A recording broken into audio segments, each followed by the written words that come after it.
It down first and tell me if this was choreographed, calculated, first the Ravens termination, then the NFL indefinite suspension. Well, you have to think that they spoke to each other, but it doesn't seem as choreographed as some of these usually do. It seems like there's been a lot of panic, a lot of cross-conversation today, and just a lot of reaction to the genuine outrage that the NFL and the Ravens were receiving from the community.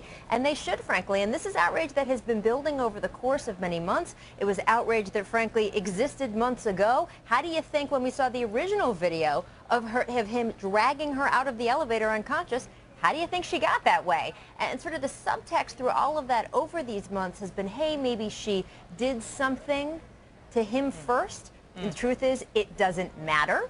You can't instigate your own domestic abuse, so that is irrelevant. No. But that was the story that was being circulated a little bit. I think it's important to note that the story was circulated by his attorneys. Yes. His attorneys made a statement that said, sort of hypothetically, if this were happening, if she had hit him first, what would people say? And so they injected that narrative into this story. And I've got to say, and I've been chomping at the bit because I was a domestic violence prosecutor, and what has been infuriating, quite frankly, to me, are all the tweets, all the comments about how women don't love themselves and how could she marry him even after this. I want people to know, I want our viewers to know that this is classic domestic violence, that I prosecuted many of these cases, and I can explain to you that the bottom line is a lot of these women, of course, love themselves, but oftentimes show up to court for the domestic violence trial holding the hand of the defendant, refuse to testify against the defendant. So to suggest somehow that she brought this on herself,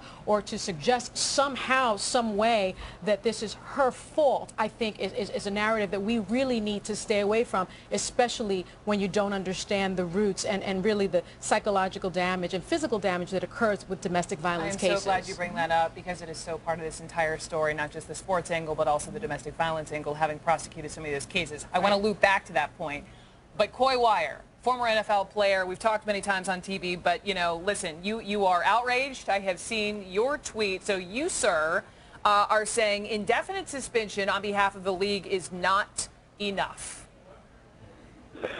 No, I think that he has to be banned. I think there's an opportunity here to make a great statement, to take a stand. What you tolerate, you perpetuate. So I'm not alone in this. Many former players, many current players feel the same exact way. The images that we have all now seen, it drove the point home even further. To Rachel's point, it didn't even need to be seen. But this, you have to commend in this situation the Baltimore Ravens, ownership, leadership, for taking this stand. A great opportunity to make a huge statement to the collegiate level, to the high school, the thousands, hundreds of thousands of youth who look up to these players. What an opportunity to make a bold statement. Ban someone like that for life. If you don't want to... Go ahead, Rachel. Coy, I agree with you that it's positive that they made this statement, but I can't commend the Baltimore Ravens for doing it. They stood by for way too long. Finally doing the right thing after you are beaten and bullied into it, and I'm using those words on purpose, is not something to be commended. And I want to mention NFL claimed today that Roger Goodell never saw they had never seen this tape, because if you are conducting a domestic violence investigation, again, I've conducted those investigations, the bottom line is the first thing that you look for is, of course, a statement by the victim, and in this case, they interviewed her with her abuser, which is unbelievable, but also you are supposed to look for all of the evidence. You're supposed to look for hospital evidence, you're supposed to look for medical records, you're supposed to look into past domestic violence issues, and you're supposed to look for the videotape. So the suggestion somehow that they imposed this game suspension without having seen this, allegedly not having seen this videotape, I find is quite suspect. I know you're not sitting with us, so you have to jump in. I want to hear your voice because I know you have a voice when it comes to this story. What are you thinking? I've been outraged all day. You know, releasing Ray Rice to me is the only thing you can do. Suspending him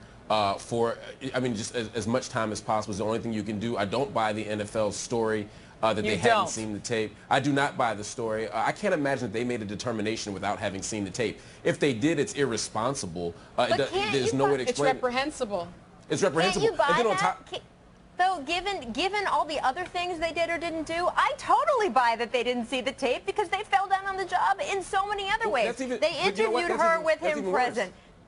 Yeah, of course it is. I mean, look, it's Yeah. no excuse. The statement they put out today said, hey, we asked for it and it wasn't given to us. That in and of So itself maybe tells you that was everything true, you need to want but to how know. hard did they Well, look? come on. Then Oh, is we it asked time for it, then, they didn't Rachel, give it to us? and this is your beat, is it time then for Roger Goodell not to be the NFL commissioner? Is it time then for us to call for him to step down? What would you say to are that? we there now? Well, look, there are people starting to ask that question, and it's the first time I have ever heard anyone seriously ask that. This is a guy who makes a tremendous amount of money for the owners every year. It is going to be hard to see them get rid of him, and that is what would have to happen. The rest of us don't have a say there, but they're starting to be here's a where little the push. here's where the public pressure comes, right? Donald Sterling was forced out not just by Adam Silver, but by the other owners because it was bad for business. Roger Goodell is basically run by these owners. At this point, if the league has made a position that domestic violence isn't a priority, and a two-game suspension, the initial two-game suspension suggests that it wasn't a priority, it wasn't something that they took seriously, when we see this stuff happening over and over again, irresponsibility, But it's now becoming Roger bad for Goodell could business. say, I've changed the rules. We changed the policy. Much more stringent when it comes to domestic violence. This was one example. We've indefinitely suspended him. I'm just saying this is what folks in the NFL camp could say. Sure. Well, and back let me to address that. diversionary program. Go there. Charges were not dropped. This was an aggravated assault. This was a felony. I've watched that tape, as we all have at this point. My understanding is that the court allowed him to enter into what's called a diversionary program, which means you get counseling, you do community service, and after a certain amount of time, I think in this case a year, then the assault charges are dropped. Okay. Let me also say this, though, at least where I prosecuted cases in the District of Columbia, this kind of assault would never ever be appropriate for a diversionary standard, program. right? It's a very tough standard. There's usually and generally, and there should be, this sort of zero tolerance policy for these kinds of cases. So, you know, I've seen cases where you sort of give someone a slap on the wrist and then the victim comes back dead. And so the suggestion that this was handled appropriately because of this diversionary program is just remarkable. And so I think we need to look into the prosecutor's office that handled this case, because in my experience, I was this would asking that never be before. part